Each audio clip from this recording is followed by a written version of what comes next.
Greetings in the name of Jesus Christ. We are doing a video today with the Adonai's Agape Law Group.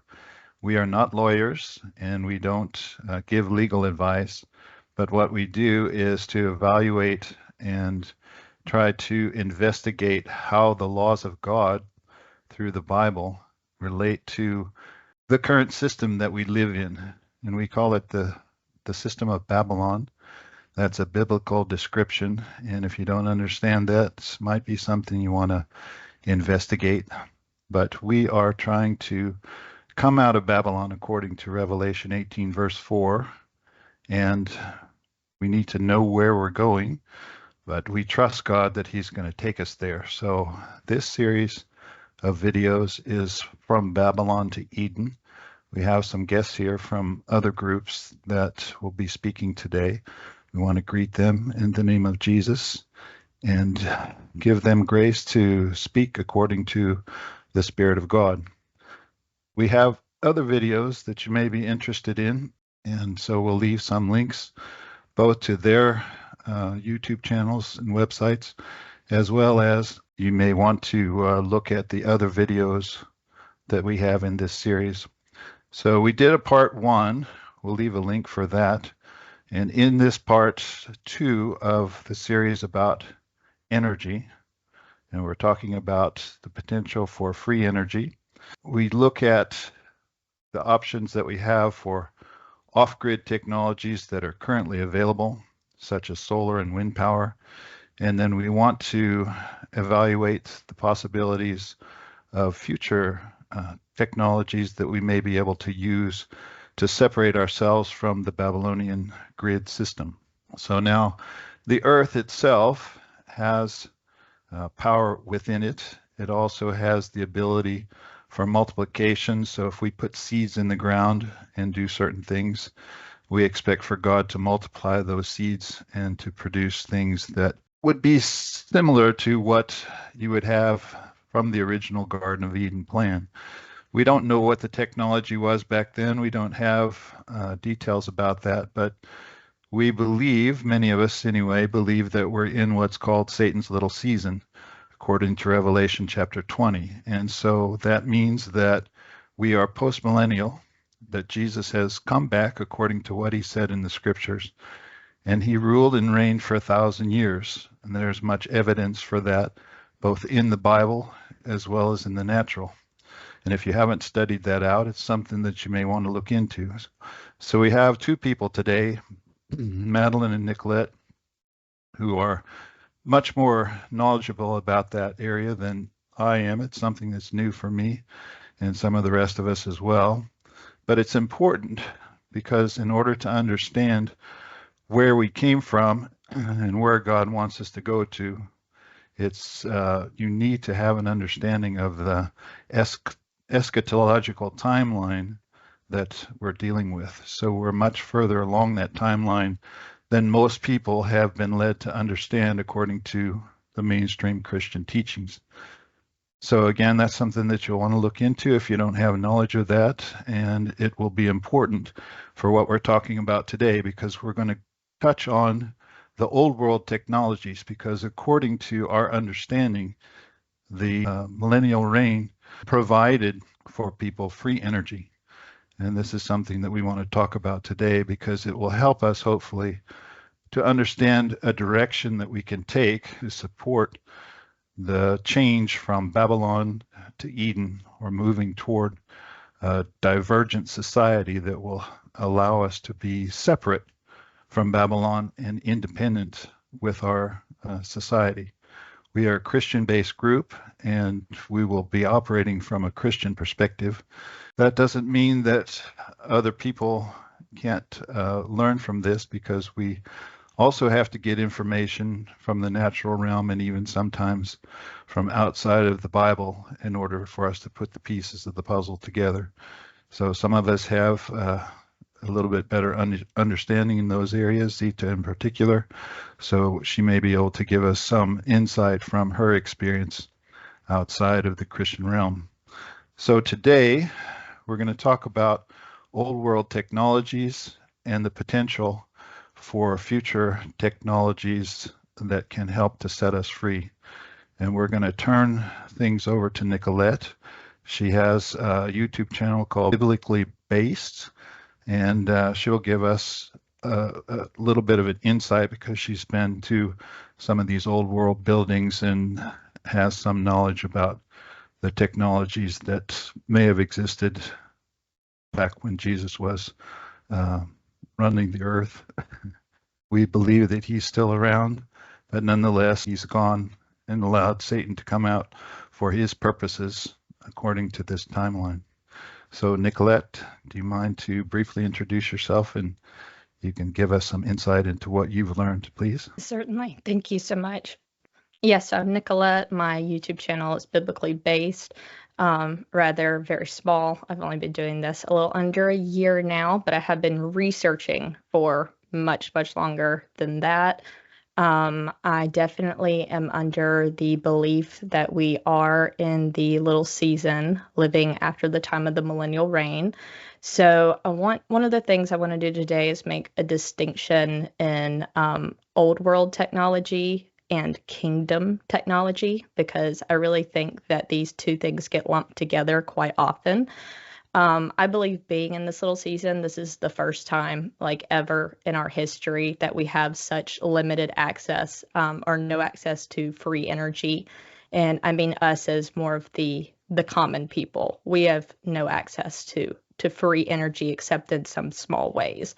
So I believe, when God put Adam and Eve in the Garden of Eden, he didn't leave them stranded without what they needed. And of course, as things progressed, I believe that they had the knowledge of free energy and how to use the realm that God created for to flourish and to have the best lives that God really wanted them to have. So I believe there's always been free energy technology, knowledge, and understanding, and we're actually just now of course, this is being hidden from us now by controllers. Living in this little season, it's very different than it's always been. So you can look back at ancient Egypt and some of the major ancient civilizations, and you can see that a lot of the things they had kind of mimicked batteries and different types of energy powerhouses as well. So I believe even the ancients had more knowledge of these things than we do, but then there's a much elevated level of free energy and this type of technology that was introduced during the kingdom, which I'll refer to as kingdom technology.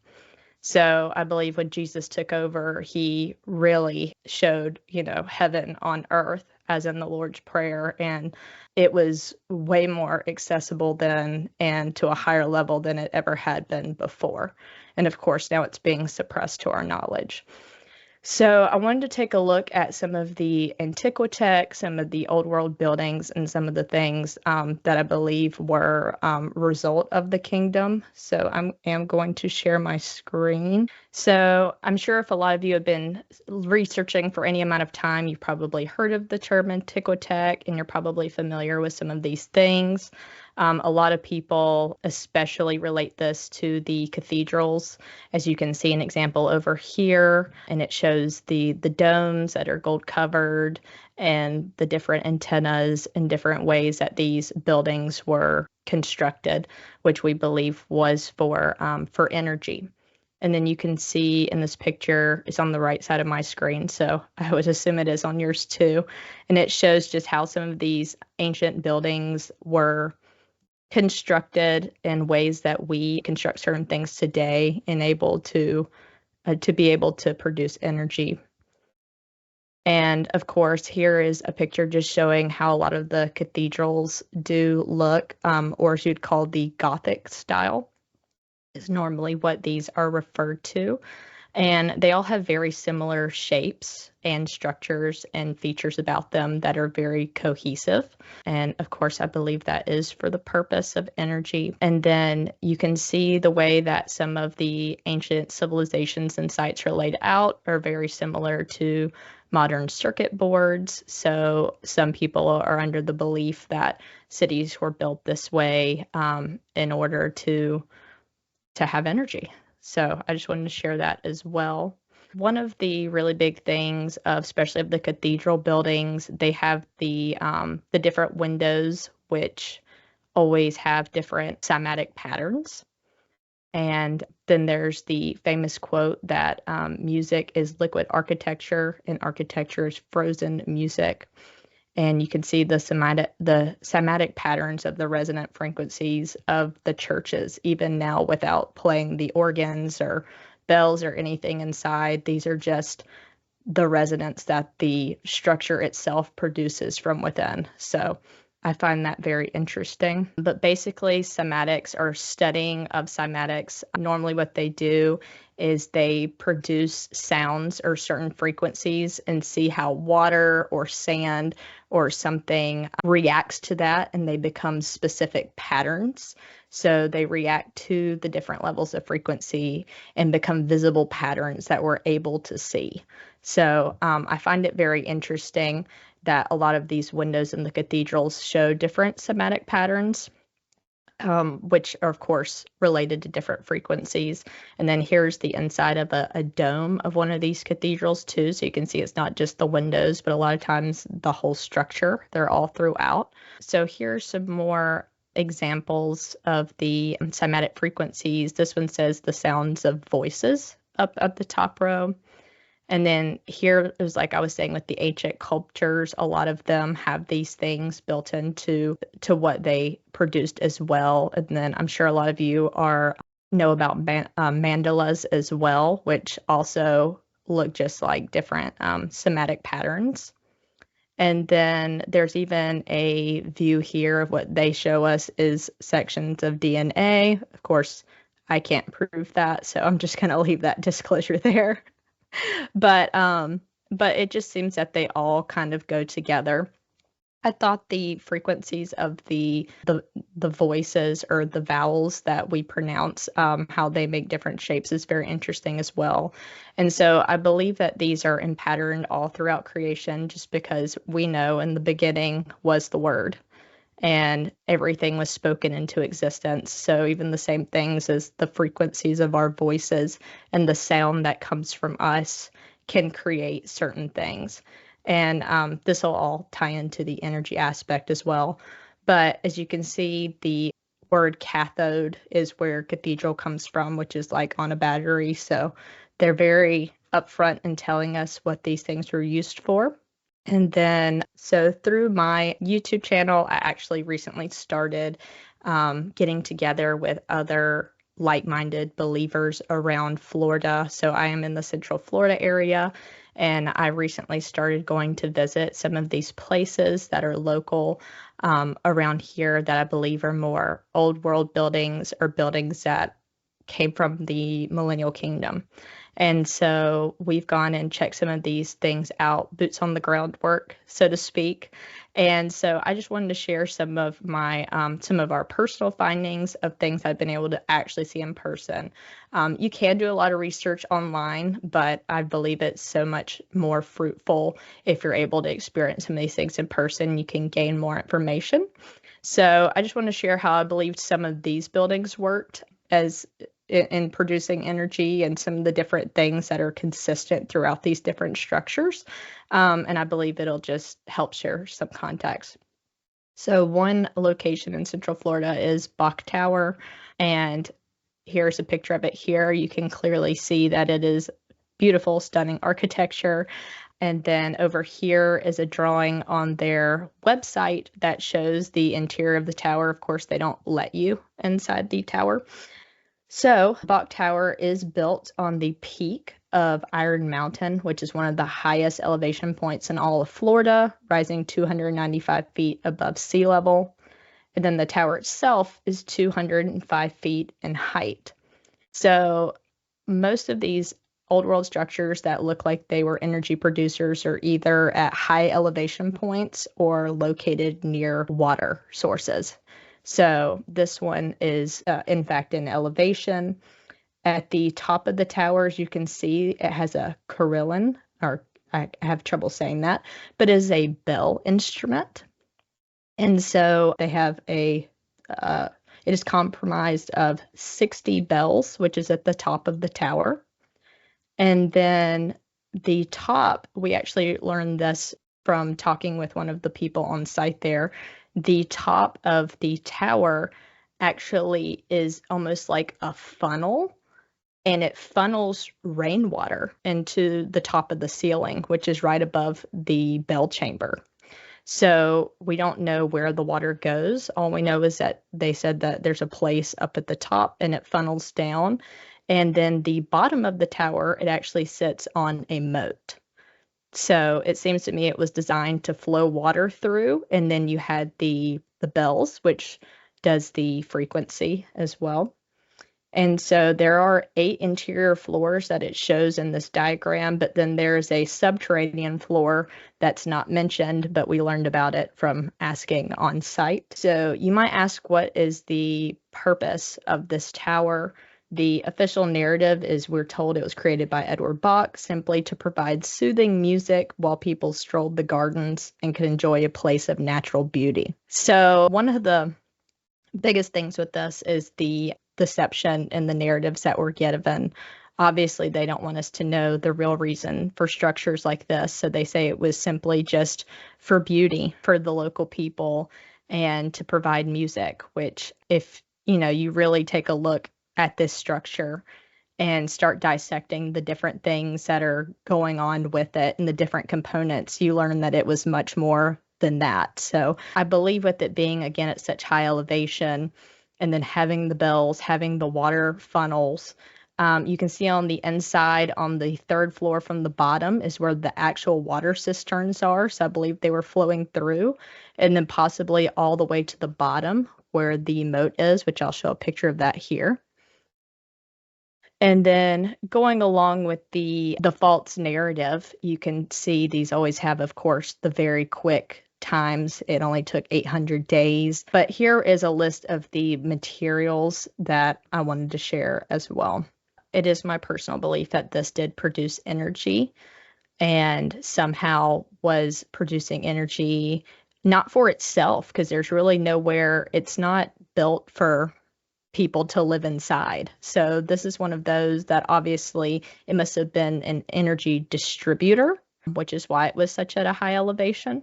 So I wanted to share that. The next place I wanted to share was this star fort that we went to in St. Augustine, Florida, just this past weekend, Castello de San Marcos. So this is the aerial view. And of course, the official narrative is that this was a fortress to protect the city.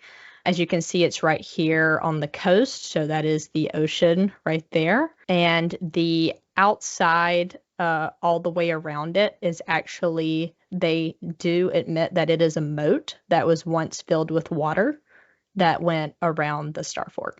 Now, I wanted to touch briefly before I get more into that specific star fort. Someone had put a video together on YouTube talking about how the star forts also, a lot of them are built in the structures of cymatics. So here's an example of a water cymatic that was done in a lab. You can see the at certain frequencies, it was changing in the video. You can see in the middle, it makes a perfect star formation. And then here's an example of a star fort there right beside it. And you can see that they are very close. I believe they were constructed in this formation, of course, on purpose. And then here's one more. I kind of did the outline in red, not that good.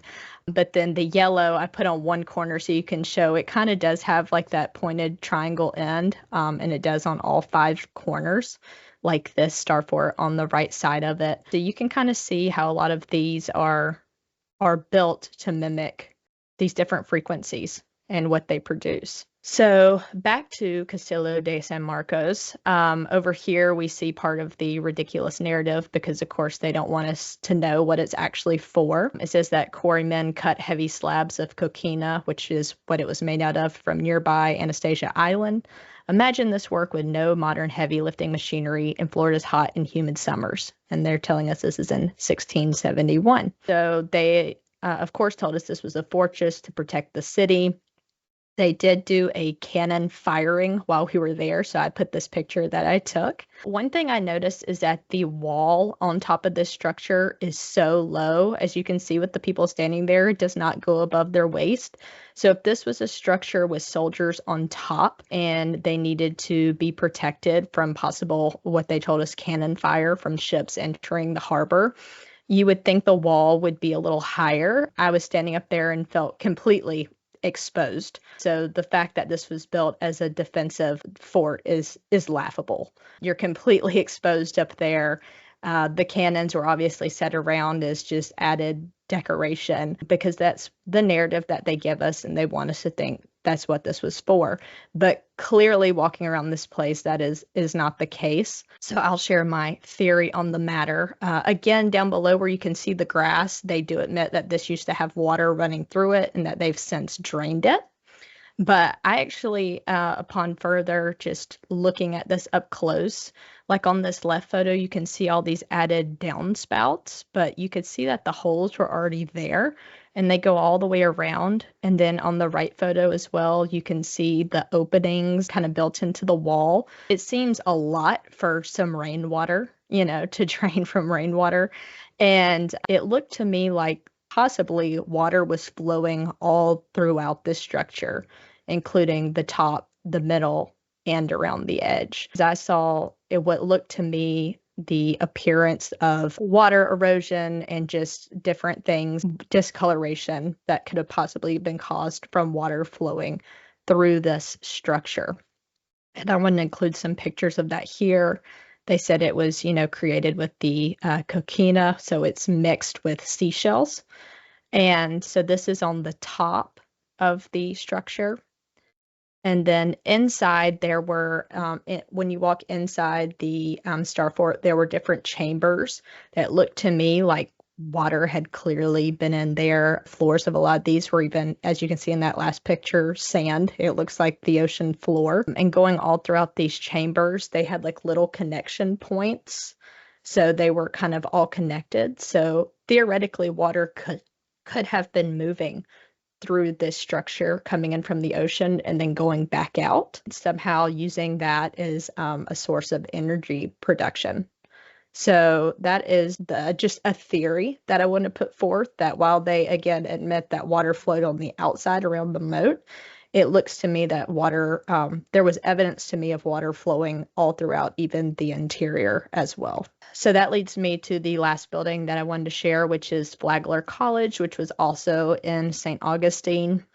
This building I found very interesting. As you can see, the large dome in the middle. I do have a picture of the inside of that on the next slide. And then you see these two large towers. So they are bell towers, of course, but on the guided tour with Flagler College, we actually learned that they used to be water cisterns as well. So they had bells and again water, which I'm noticing is a very big thing in a lot of these towers, that the two go hand in hand. So then I wanted to flip on over. So I even checked that out on Wikipedia afterwards. Of course, Mr. Flagler was friends with Thomas Edison.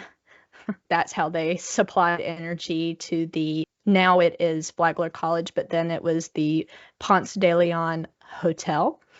And so, according to the narrative, the Edison Electric Company was the one supplying it with power. But as you can see down here in the second paragraph, it does confirm originally the twin towers of the hotel were water storage tanks, which provided 8,000 gallons each, providing running water for hotel guests, which is what they say. And then, of course, the bells are still there in the towers. And then you get to the layout of the hotel itself. As you can see, especially like on the 4 outside corners, it looks very similar to the setup of some of the star forts. Some of them are more square in nature and they have the protruding corners like that. And so I thought it was similar in a lot of ways. Just like with the cathedrals inside, they give lots of what I would call echo chambers to produce resonance. So, of course, you do that with use of domes. So the left is the inside of the main dome. But then on the right is actually a picture of what they call the dining hall now. And on the tour, we learned that they were designed in a certain way so that you could hear everything going on in the room, that sound traveled, and that Mr. Flagler would sit in one side of the dining hall. And because it was constructed in such a way, he could sit there and listen to conversations of people who were on the other side of the dining hall. And so they made a really big push with that narrative about how the sound traveled in there, sort of like I would call an echo chamber, but how it carried, which is in the same way of how the cathedral buildings do as well. And so that is the bulk. But I just wanted to highlight the main things that a lot of these have in common. Again, a lot of them have bells, or the cathedrals will have organs in different ways to produce a certain frequency. And then they'll have the resonators, which are the big open spaces, or the domes, which keeps reverberating that sound. And so, yeah, echo chambers are actually defined as a closed space where sound reverberates. So it just kind of strengthens where the frequencies already started that noise. And then a lot of them do have aspects of water cisterns or moving water, which of course we know does carry sound. And then a lot of these buildings are also structured in formations of different cymatics. And I did write down a definition for cymatics. It is the study of visible sound and vibration, where sound waves create geometric patterns in different materials. Like I said, the main ones being like water or sand, something that can move around easily. So those were just some things that I noticed that I wanted to point out that a lot of these buildings have in common that I think tie into how they were producing energy. Thank you very much. That's extremely interesting, and it must be nice to be able to go and see those things in person. Something that I remember from somewhere, that the star forts, some of them are made out of red brick, and you might wonder why they would make them out of red brick, but apparently red brick is also a good type of a battery. It holds on to power. So do you think that the star forts were like, say for example, I've got a solar kit and I get the sun coming in through the solar panels during the day, so we can use the excess electricity for a lot of different things. But at night, when there's no sun coming through and I don't have wind potential as an option at this stage, we have a battery bank. So just like right now, the sun is down, so my household is operating off the batteries. Do you think the star forts were like battery banks, or what do you think they possibly were? Do you have an opinion? Yeah, I do. Obviously, they're very large structures and they were built right near a lot of these cities. So the whole city of St. Augustine is very old world buildings. So you can tell that it's been built for a long time, right on the Star Fort. And then also there are many cathedrals, domes, and spires all throughout the city, which could be seen from the top of the Star Fort. So I think they all kind of work together to produce energy for the city. I do believe it worked. I think they work in different ways. The star forts, I believe there's a lot more water involved, moving water. And the cathedrals, I think, are more to do with, yeah, frequency and ether technologies with the spires and different things like that. But yes, in a way, I do believe it was like a battery. Interesting. Does anyone else have any comments on Nicolette's presentation? Well, thank you so much. That was really nice. So we'll turn it over to Madeline. Madeline is from the YouTube channel Leaving Babylon. She has an extensive experience with research into the area of the old world technology, and I'm not sure now, Nicolette, you've thrown into the works the kingdom technology. So I'm not sure how we have to differentiate that, but nonetheless, Madeline, welcome, and thank you for sharing what you're about to share. And please introduce yourself briefly and carry on with your presentation. For sure. Thank you, Ray, and thanks, Nicolette, for that awesome breakdown. And I agree. I think there's definite kingdom technology that we can identify. Basically, the way my channel is, I'm focused on the little season, which is the Revelation 20 reference to the time after the millennial reign, similar to Nicolette. And I just believe that we have remnant evidence of the kingdom, the millennial reign all around us. And that's why we're seeing these things. And I think just generally speaking, as children, we're raised through an education system that is designed to program us to not see certain things that are obvious. They have to get you young. They have to start you off from the age of whatever, 4 or 5, to really start programming things like the globe into your mind, which I think is key to hiding the technology, because when you don't understand the realm we live in, then a lot of it is just naturally hidden because your mind is thinking about it in a different way. So it's like rewiring. And when you don't realize that we live in an enclosed realm, which is electrostatic, then and filled with ether, you don't know that you can access these energies from anywhere. So it's very important to reprogram a child's impressionable mind so that they don't recognize what they're seeing around them, because children are very observant and they ask all the questions, and they've provided all the answers to basically wipe out those natural observations that I think we're coming back to now through the Holy Spirit. So I would say this general realization of the realm in which we live leads people further into realizing things like free energy and kind of what's been lost. So yeah, thanks for showing all of that, Nicolette. That was really interesting. So I guess one of the things I want to start with is something that not a lot of people are aware of. And that is, I'm going to start with the gas, the natural gas that was available in the ancient times, because I think it's really important. You know, we realize broadly now that the air is full of energy. We realize that there's lots of types of energy we can access. But what a lot of people don't realize is that natural gas is available everywhere. So I'm just going to share my screen. This is actually what they call a gas works. And gas was available for heat, for power, and for lighting for, I believe, throughout the millennial reign, and maybe even before that. So this one is in Germany. This is actually from Berlin. I don't know if it's still standing, but basically what they would do is they would have these enormous factories in Europe and all over the world, in America, everywhere, that was producing natural gas or extracting natural gas and distributing it through very complex infrastructure to all, like basically every little town in the entire world would have access to natural gas.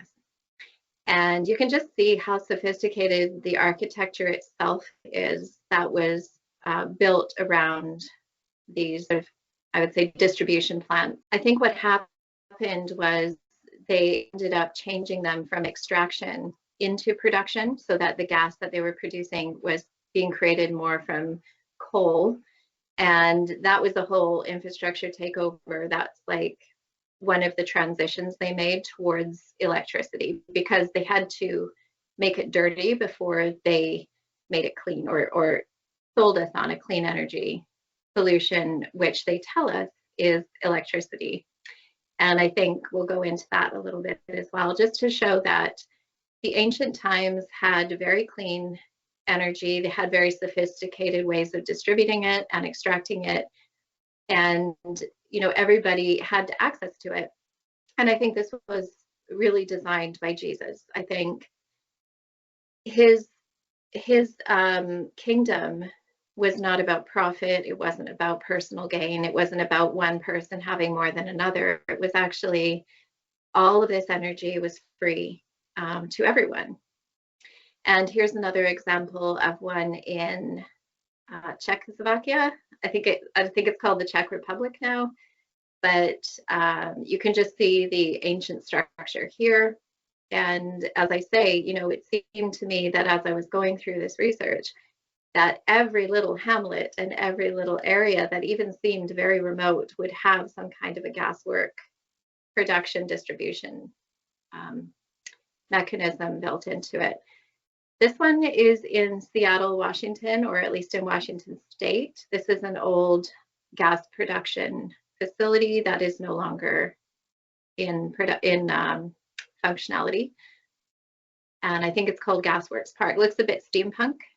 So a lot of these old steampunk images actually were based on real places, I think, and real infrastructure. You'll see a lot of these throughout Europe and the world, actually. They're called gasometers. And this one looks a bit derelict in this state, but basically they're taking them all down. They've been sort of dismantling the infrastructure of the gas distribution, the clean natural gas infrastructure, for quite a few decades now. And they basically use excuses like overconsumption. There's too many people, you know, this population myth that we're using too many resources, so therefore they have to get rid of them because they're not efficient enough. Well, to my understanding, they're not producing as much, so therefore it creates an overconsumption, which creates a need, and that need was filled kind of in the Hegelian dialectic of clean energy, where they were like, you know, they wanted to push people towards electricity, so they created an overconsumption, which then caused them to have to supply a new form of energy. And that's where electricity came in. So these buildings, and I'll show a few more of these structures, they were kind of like a container. And so the inner component was like it was a holder, and it would go up and down. So it would fill with natural gas as it was extracted and supplied, and then through the day. So when I was living in the UK, I would see these, and as I would drive in the morning, the holder would be full, and as I would drive out in the evening, or drive in the morning, drive out in the evening, it would be emptied. And so you could see these moving up and down within the structure. And I always thought that was really interesting. I didn't really understand it at the time, why these were all over the place, but they just produced and distributed for their local areas. So this is a fairly old looking one here. And there's a lot of design, even just ancient kind of design. So these would be the older structures, the older buildings that were producing and distributing the clean natural gas. And these are just the architectural drawings and some of the engineering in that. This one here is in Chicago. And you can see, you know, it's a big factory or production plant. And so yeah, I think just the evidence of this really astounded me, because especially in North America, we seem quite reliant on electricity, especially in Canada. And I don't know too many people who have natural gas supply. However, saying that, I will walk around and you'll see the iron tops in the ground that say gas, but it seems like a lot of them are no longer in use. And this one, I believe, is in Germany. And what they're doing now is they're kind of renovating these into more modern uses, which would be like apartments and things like that. But yeah, they're dismantling them all over. This one is in Dublin. I'm just going to go through here just to see the extent of where these are. This was in Germany. Germany seemed to be quite a central European location for the gas distribution, natural gas distribution. And I think that may be one of the reasons why, including the destruction of the old Antiquitech architecture through the bombings like in Dresden and things like that, I think there were certain targets as well that were distributing free, clean, natural energy that were also taken out, because the future for the industrial takeover was actually electricity, because you can gauge it, but you can also control how much people are allowed to have. And this is just another huge, this one's called Tegel in Germany. And another, you can see very ancient structures here. So going back to the millennial reign, I believe that these were very much instituted for the purpose of everyone having clean energy. And if you zoom in, I find it quite interesting. Some of them even look like churches. You know, if you were to walk through a little town and just see that building there, it would kind of look like a church. But you can see they're very old buildings. The infrastructure is very old, the architecture. And this one is in Boston. So, and you can even see the old chimneys on the buildings. The architecture is very old, but the overall distribution of gas was worldwide. And it was, I would say, even more widespread than the railroads. So the railroads, if anyone's aware, if anyone's been looking into this, you might be thinking that there's no way that with the population numbers they give us for kind of the early 1800s and 1900s, that those railroads would have been able to be laid all over the world, but somehow they were there. And so the theory is that those were also evidence of the millennial reign and just the free travel that people had to go anywhere. And that was on land, obviously, but we believe there was airships and all the rest of it. But the natural gas infrastructure was even more complex and more, I would say, probably hard to build because it was all underground and it had to be constructed to extract and kind of produce in a way, but also to distribute to every home. So you can imagine, the railways went from city to city, but the gas distribution went from a central point to everyone's house. So just imagine the architecture and the supply engineering that would have had to be done to make that happen, but it was available. These are some of the newer ways that they're using the old gasworks, gasometers. You can see inside those buildings they've built accommodations.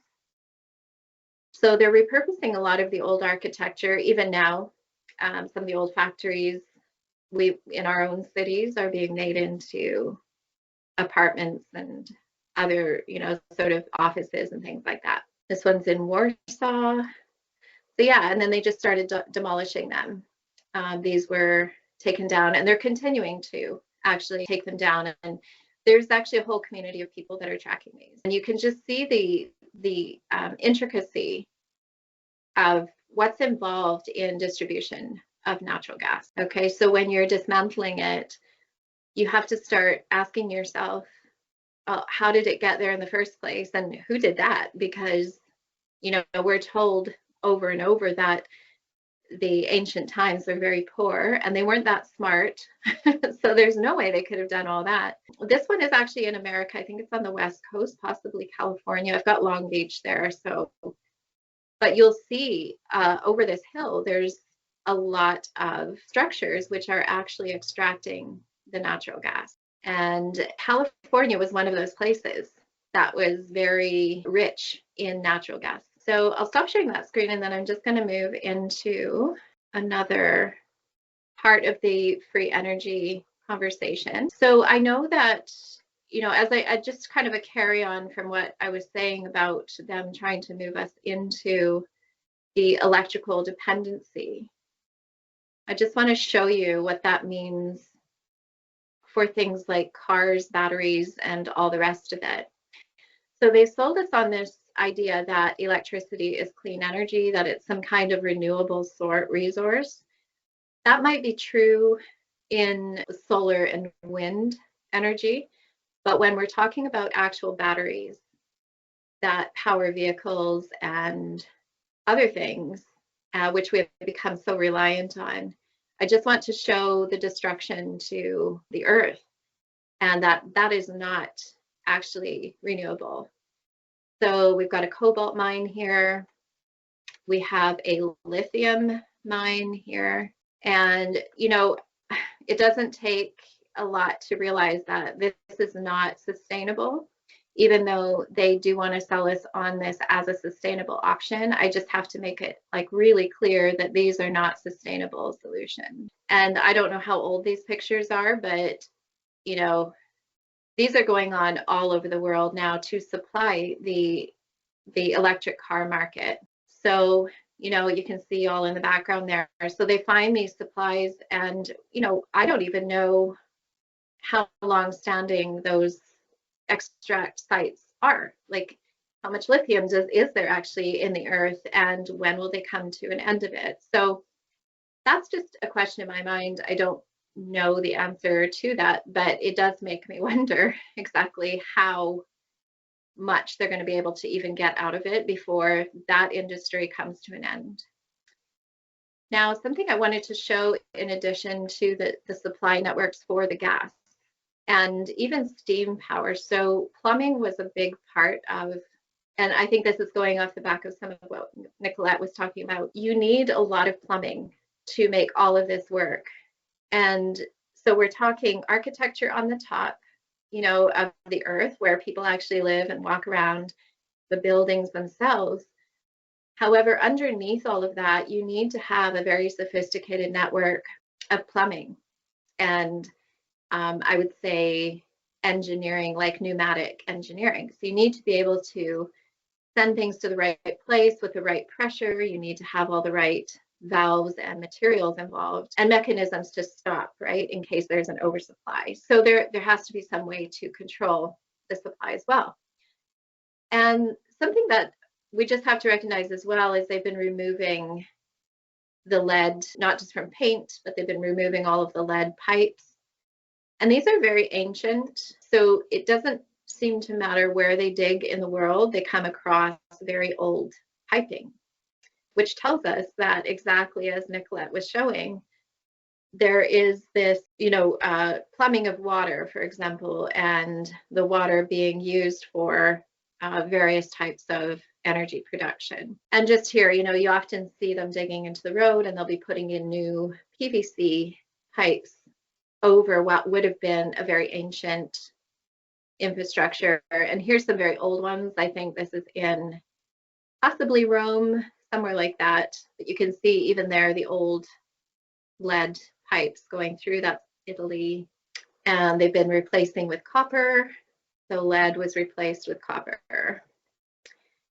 And just some extent, just to show here that I think everywhere we walk in the world, no matter how old that place might be, you're going to find plumbing, because plumbing was part of the original energy infrastructure. And even the most ancient civilizations had it. But what I love about what I think was millennial rain energy and supply was the steam, water, based on water, but steam energy. And not so much in North America. Actually, I would say they've been taking out all of that out of the older buildings, because we did have it here in Canada. I remember older buildings when I was younger that had these lovely, maybe not this beautiful, but we would have, you know, certain buildings with radiators. And in Europe, that's more common still. But they seem to have removed all of this, and they continue to. In new buildings, you don't get radiators, you don't get this kind of steam power for heating. But I just love how they also made everything so beautiful. It wasn't just functional, it was also beautiful.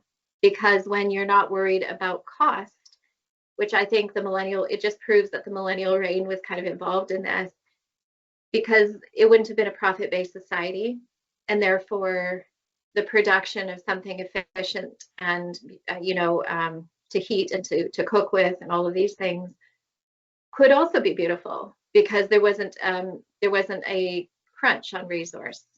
You had as much as you needed of everything, and everyone would have worked together. You know, everyone would have had a skill that they brought. So the sophistication like this, these are pneumatic pipes, I guess, but you would have been able to make things clean, organized, and efficient, and you wouldn't be cutting costs on everything. Things would be done the right way because you had the time and you had the people and you had the will, and people weren't struggling to survive, so they were, you know, they weren't cutting corners.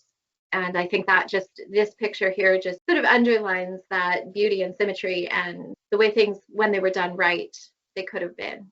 And that picture there is just the dismantling and the messaging that they put on all of this to say something the opposite of what they're actually doing. So I just noticed there's like a pipe in the background there, but it says, "We are saving beautiful parts from a good past for a good, bright looking future," whilst the demolition is actually happening. And I just think it's again, it's the Hegelian dialectic. They are saying one thing, doing another, and you kind of end up in this confused state of mind where you don't actually believe what you're seeing anymore. And it's very sad, but that's kind of what we've been exposed to. And here, I think this picture here just demonstrates to me the depth of how things would have existed within the infrastructure. of the old energy network. So while you have the buildings on the top, you also have a lot going on underneath. And even in our current day, with all of our machinery and all of our power tools and steel, it takes us a long time to even achieve some of this same infrastructure. This one, I think, is just an example of even the down pipes on buildings. So you have drainage, which was another part of that. So amongst all of the supply networks, so amongst all of the water supply and the steam and the gas, the natural gas, you also had plumbing that was draining it away to add another level to the infrastructure. And this just on top of it, so they're now, you can see in modern times, that old infrastructure has just been cemented in. And that's just an example of how they're overwriting and replacing what was there. This is a very old piping from, I think it might be China, I could be wrong, but it was uncovered. And so even the most ancient civilizations, maybe even before the millennial reign, were using plumbing and piping. So I'll stop sharing that for now, but I want to go now into more of the electricity and the air and what actually is ether. So I have a little video. I hope it's not too loud, but one of the videos that I like to show is this one here. So scientists were filming a phenomenon called sprites that occurred around the height that the last rocket stopped. So this is kind of mid video, but basically what this is demonstrating is the power in the air, so the atmospheric electricity, and underneath the firmament. So you'll see there's a point in this it'll be about 2 minutes long that I'll run this for. And you'll see a point where you can actually see the firmament that the electricity is being discharged from. And so I'll just play the video.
So I really like that video because it demonstrates in actual visual movement what that looks like. So I think that's a very rare collection of video that, hopefully it doesn't get taken down, but now we've recorded it here, so that's good. Hopefully others can share this video and others will see it as well. But even in my research, I found, universities are looking at atmospheric energy, electricity in the atmosphere. So Reading University in the UK did a report, I guess, on their findings, and basically they confirmed that you can collect atmospheric electricity using long wire antenna.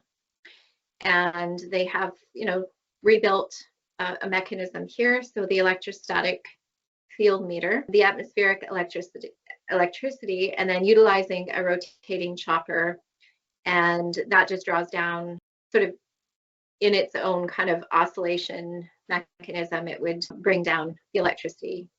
And, so the antenna thing that Nicolette was talking about and what we see on all of the old buildings, this is obviously a more modern representation, but it's the same technology.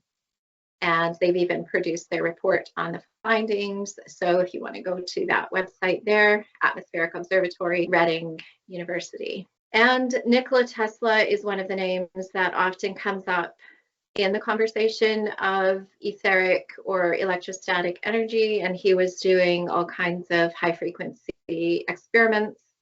And why we say high frequency is because of the need for the kind of oscillation, that sort of frequency vibration component to how ether and electrostatic energy are, produced. And so we know that Tesla was one of the people that was funded by JP Morgan to find out, how does this energy actually work? What is it doing, and how can we? I think what they were doing was using Tesla to figure out how can we actually harness it, gather it, and then distribute it, but also be able to gauge and meter it so that they could now charge you per usage. And that's what I think the Industrial Revolution was actually all about. It was more about how do we harness ether energy. And the one thing I want to make a point of saying is that there were 5 classical elements on the classical element table originally, and those were earth, air, water, fire, and electricity. Let me just see that I got that right. So fire, earth, water, air, and ether. So ether was the 5th classical element that was actually removed, and they tried to kind of spiritualize it and make it look kind of occult in a way.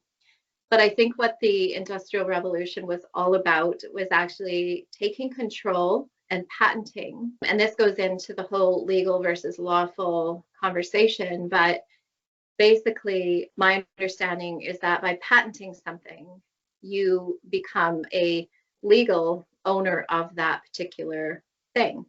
And therefore, if you patent the electrical grid, it belongs to you. You're the one who has the rights to do what you want with that. And so that's why we get charged for it. But yeah, so you can see here that, there was some very interesting experiments. This is called a dry bath with cold fire.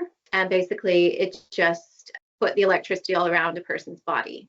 I don't know how clean it made somebody, but apparently it was very invigorating, and it would leave your skin rosy and all tingling. So that was one of the Tesla experiments. And yeah, so there's a lot of articles on what Tesla was doing.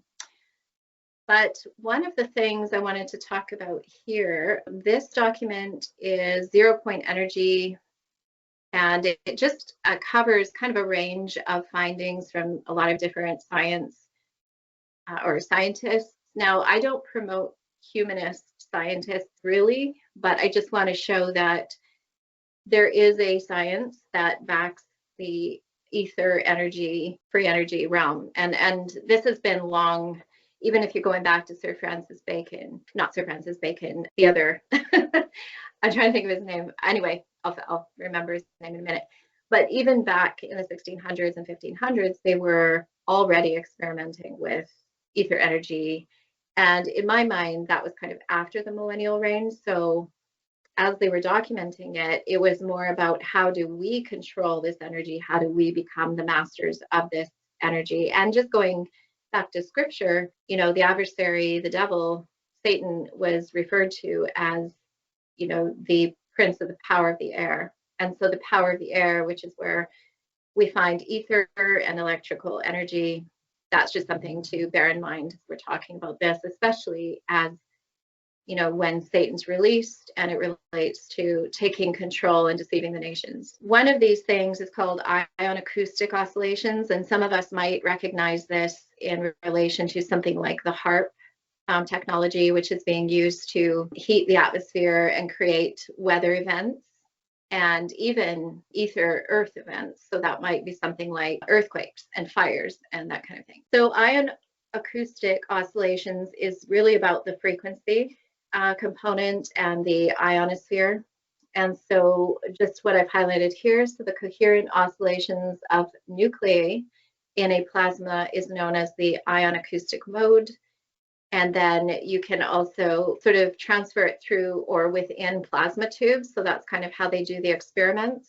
They do these ionic oscillations in the plasma tubes. So, and then just describing one of the experiments here was coherent oscillations of nuclei could be the source of anomalous heat and is the electrolytic cold fusion experiment. And so I'm just showing you here evidence of a lot that's been done to experiment and prove the gathering and the creation of ether energy. So synchronous oscillation similar to ion acoustic heat. And then down here, it also talks through the gravity aspect of the 0 point energy. So they've been using ether energy and that kind of manipulation of ether energy to create things like levitating aircraft. And so, this kind of thing plays into the whole myth of space and that. But they do actually use these technologies. They just don't make it visible to us, because if we knew about these technologies, people would start using it themselves. But they want to be the ones that are using it in order to control events. And one of the things that, in the resource section here, there is a resource with a patent number. There's a lot of patents that relate to free energy production. This one in particular, electrostatic energy field power generating system. And that's the patent number. And I just went over and opened it in Google Patents and electrostatic energy field power generating system. So you can see all the designs are available. If anybody wants to look into that further, you can download the PDF right from there. And so just this document here just asks the question, what is free energy? So the term free energy is considered to be the net EMF or electromagnetic field yield or energy differential between the input to an electromagnetic unit or system and the output produced by it. And one of the people that documented a lot of the 0 point energy results through experimentation and documentation was this Maxwell, and in kind of combination with Faraday. So those people were actually manipulating and working with it. So one of the questions in this document says, where does the energy potential for the operation of the new converters actually come from? And this is just really interesting to me because I think it gives us a lot of clues. So the energy extracted from the G field, formerly known as the ether field. So they didn't just change the name of the ether field into the G field. But I do find it interesting that G is the letter that is within the compass of the Freemasons. And I'm always correlating this G into a lot of things like geometry. Geomagnetic. There's a lot of G's that they use in these sciences that I think they do intentionally. Why would they call it a G field? I think it's because they're harnessing the Earth's energy, which is actually ether. So they had to hide the word ether and create this name called G field. So today it's commonly referred to by some of these other definitions: radiant energy, primary energy, 0 point energy, gravity field energy. That's an important one. Space energy. And so all merely euphemisms, what Aristotle once chose to call ether. So ether exists and it's very, very well known. It's just not taught. And that is the difference. It's not taught through education, unless maybe you're in one of the mystery schools, and then that's when you learn these things. So the energy content of the G field was calculated, and you can see the calculation here. And I'll just keep moving down here. So James Clerk Maxwell was the one I was referring to earlier. And He found that a material substance of a more subtle kind than visible bodies, supposed to exist in those parts of space which are apparently empty. And so really what's filling the air, what's filling these, these sort of realms that we can't see with our eyes is actually full of ether. That's what it is. So just going through the document here, even Albert Einstein said, and I don't promote Albert Einstein, but he did say this: there are weighty arguments to be adduced in favor of the ether hypothesis. To deny the ether is ultimately to assume that empty space has no physical qualities whatever. The fundamental facts of mechanics do not harmonize with this view. According to the general theory of relativity, space is endowed with physical qualities. In this sense, therefore, there exists an ether. According to the general theory of relativity, space without ether is unthinkable. So the above quote by Einstein was published in 1920 based on Einstein's speech at the University of Leiden, Holland. And the publication was in German and translated by Sir Oliver Lodge into English, quoted from his book, Ether and Relativity.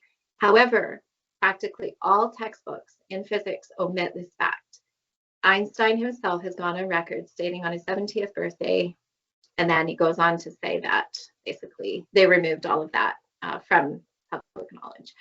But that's just a document to show that we do actually have a fundamental knowledge of ether, and only certain people are allowed to access it and experiment with it. The other thing I want to talk about ether is that it actually sends data.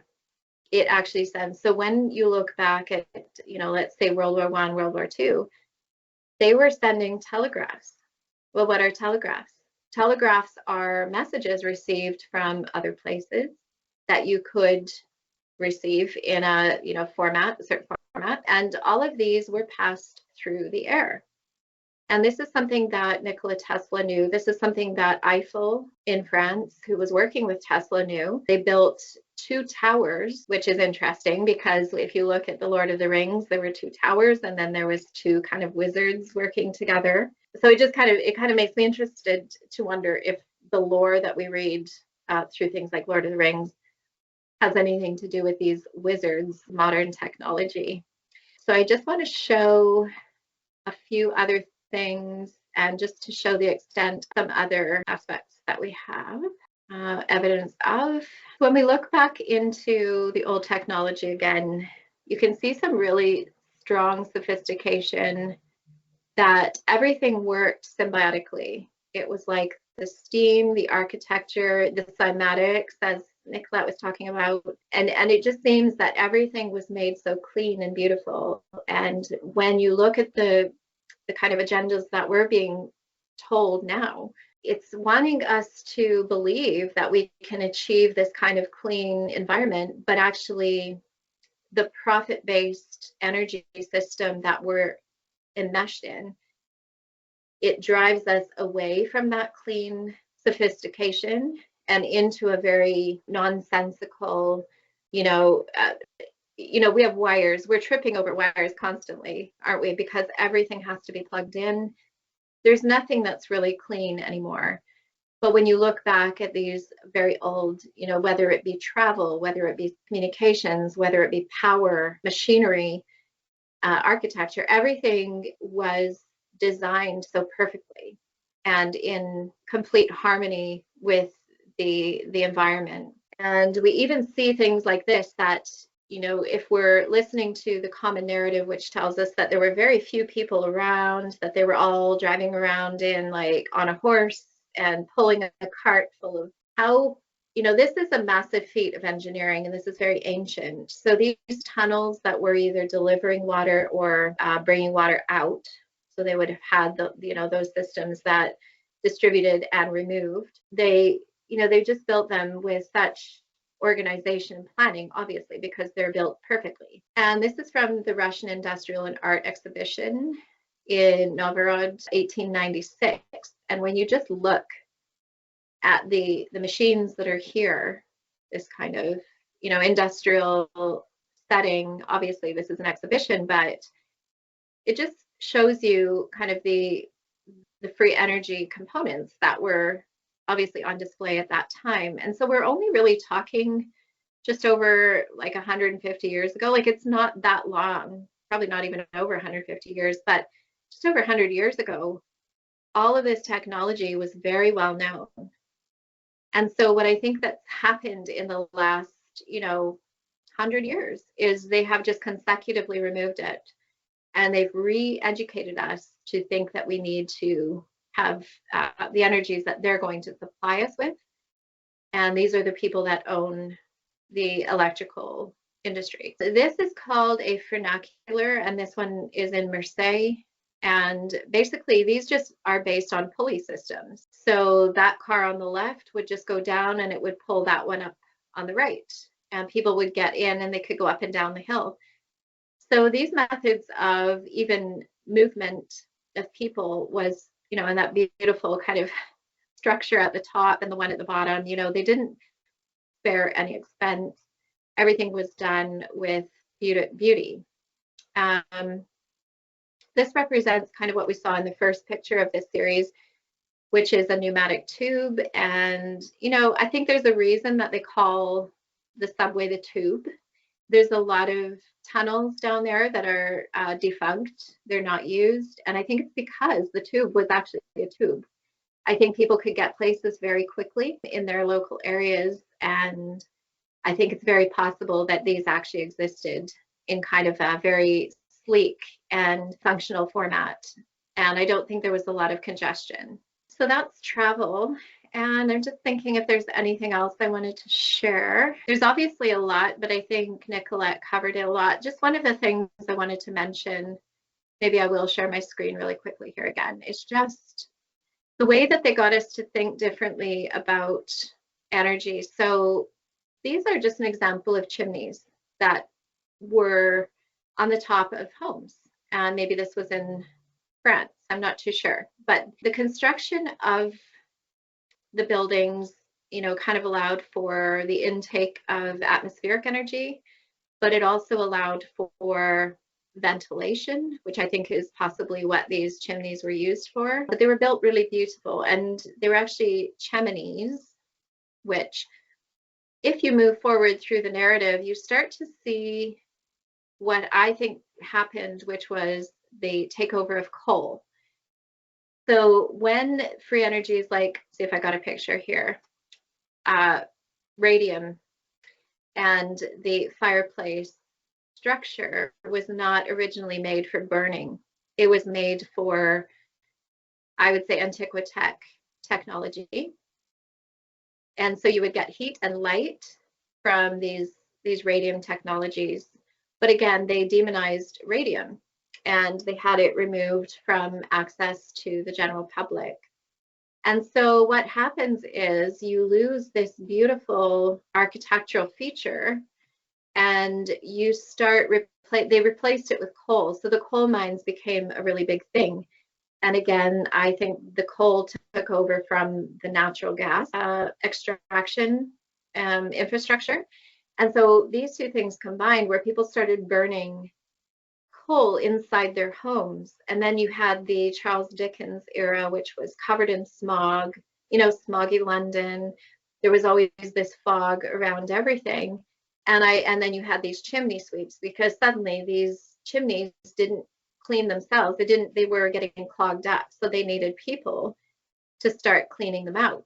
And often, the story is that they used children for that as well. But I think the reason that this existed was because they were pumping now dirty coal through what was originally a clean energy source. And they had to find ways to actually clean these now, because they were getting clogged up and they were starting fires, which if you're going to build something efficiently, you're going to not build it so it starts on fire, basically, in my view.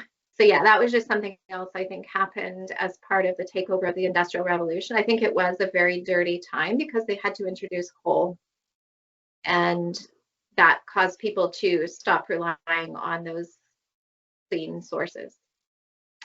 But yeah, so that's kind of stuff I wanted to share today. Does anyone have any questions? Thank you very much. That was very interesting. Do you have anything about you were mentioning the electricity and stuff? Is my understanding that, like Nicolette talked about, the things on the top of the towers and stuff obviously had to receive electricity or power from the ether and then convert it into electricity. Was that something that the old world buildings were designed to do? And do we have any idea about how they did that through the mercury and that sort of thing? Yeah, I do have some information on that. Off the top of my head, like I'm not an engineer, like an energy engineer, but my understanding is that so this, I think you touched on it, Nicolette, was the frequency, the sound frequency. So the buildings are very acoustic. And I think the purpose of that, and the bells included, so I think in in Europe, they dismantled like 175,000 bells because bells and organs were both part of the sound, the frequency, the vibration aspect of the architecture. And so what I think in my research, what that does is it creates the necessary frequency, resonant frequency to kind of oscillate. So it creates an oscillation in the components of those spires at the top of the buildings. And then that is so if you have mercury, it's highly excited, right? So the fact that it would, be activated through the frequency waves, and it would then, create that kind of, and I believe that a lot of those actually had like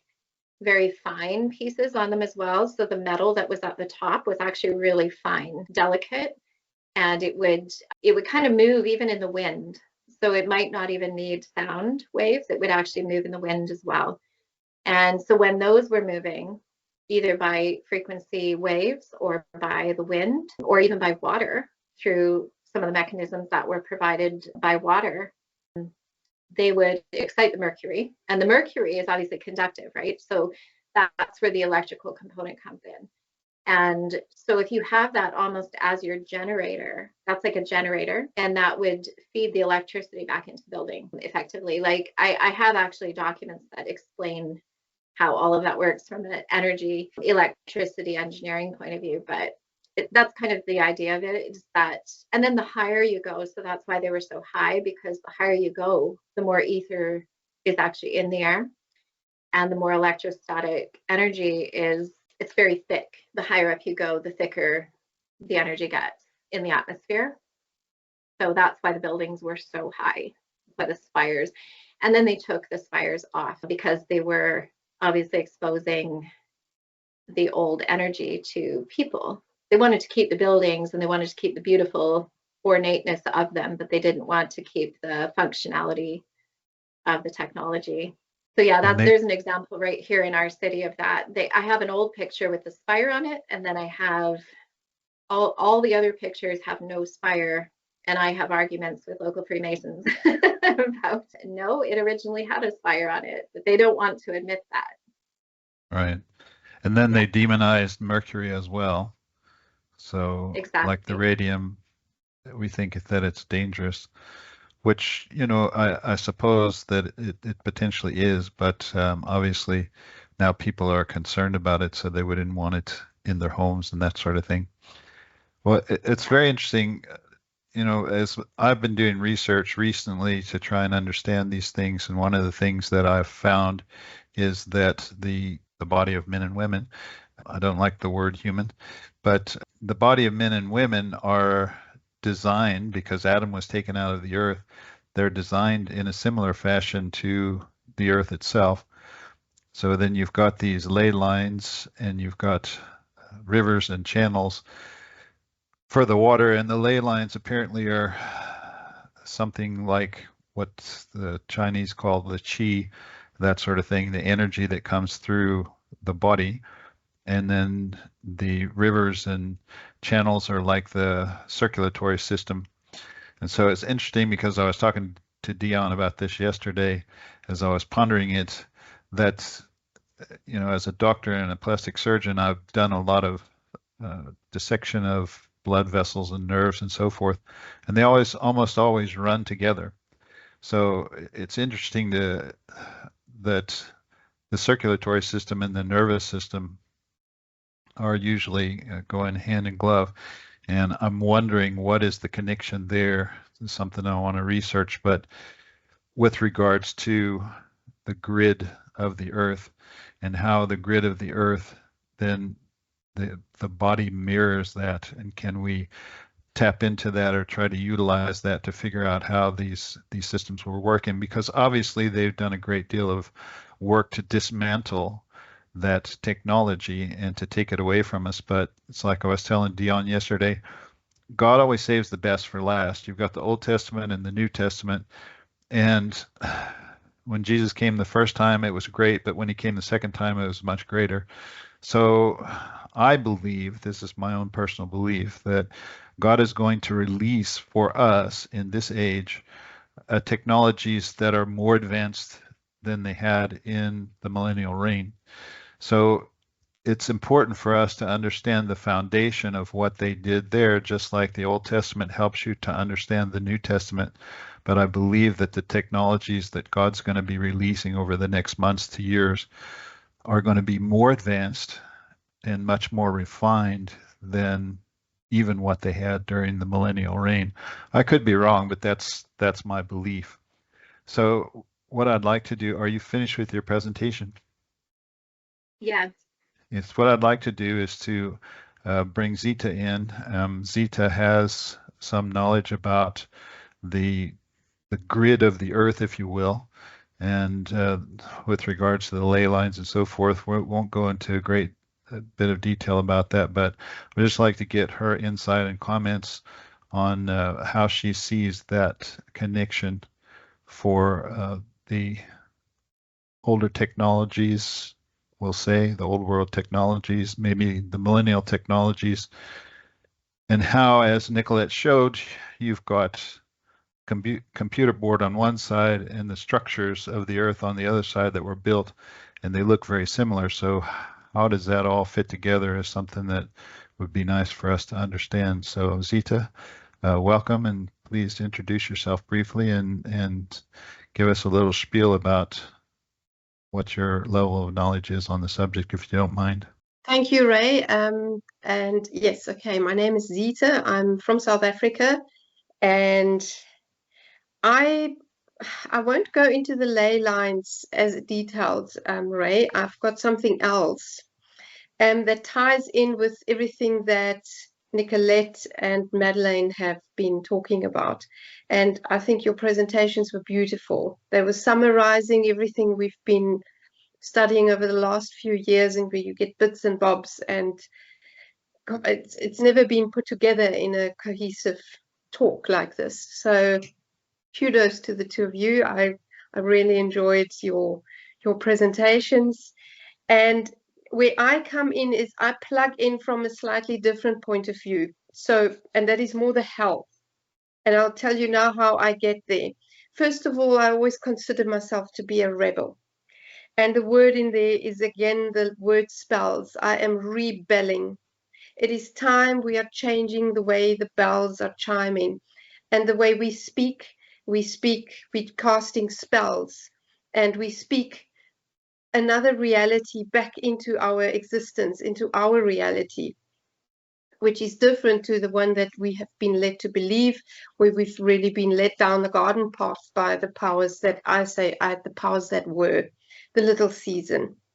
And I look at health because what they've done is they've taken away free energy and made us electricity dependent. What they've also done is they've made us chemical dependent, and that is for our health. People, when they get ill, get a tablet, which is a chemical that masks the symptoms. And like Nikolai said, we are frequency. Men and women are energy beings. We are electric beings. Our heart, when it fails, gets recharged with pedals. They give that electric shocks to kick it back into action. And where does our healthy body that is in a happy space, that is in a beautiful, which is in harmony with the earth, where does this come in? And they have successfully destroyed it with an architecture called brutality. You know, when I went down the old world road for the first time, and I saw, and all these beautiful buildings suddenly made sense. And I saw these blocks, thinking, I wonder what they call that architecture. And it actually is called brutality. It's not even a joke, and they're quite honest about it. So how can we as people be in a state of harmony, that we can thrive rather than just survive, if constantly there are corners that are, it's just ugly? And the old world buildings are, and both of you pointed it out, they were so beautiful. It's so beautiful to live in areas like that, where those old buildings are still existing. And not only did that contribute to our health and well-being, you then had your cathedrals, you had that were the churches, the organs that were healing centers, because people have disease. Disease means dis-ease. And how was that treated? And it's something it's quite a rabbit hole. I do believe the churches, the organs, the music, the frequency did help. We just don't know exactly how.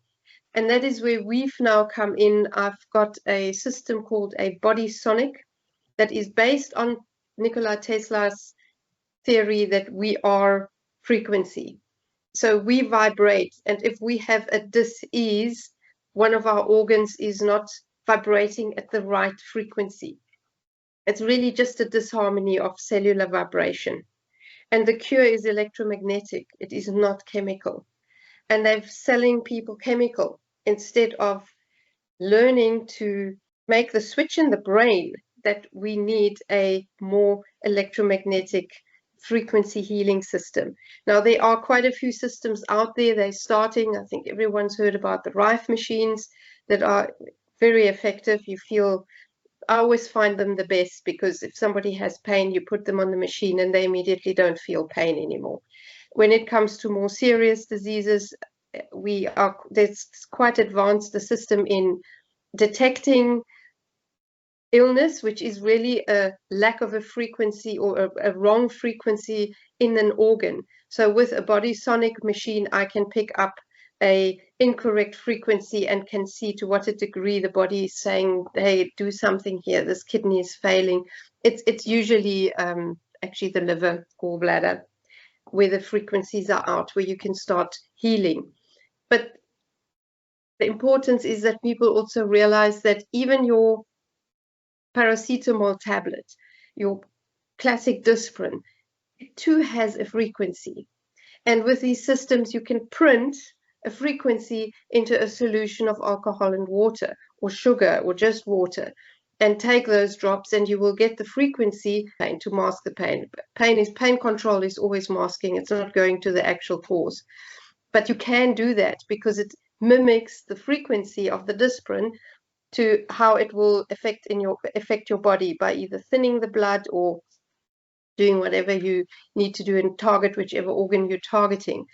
So there is a beautiful industry coming up where people are enabled to heal the body with frequency. And I think that is a lovely futuristic plug into everything you said. I didn't want to repeat everything again as well.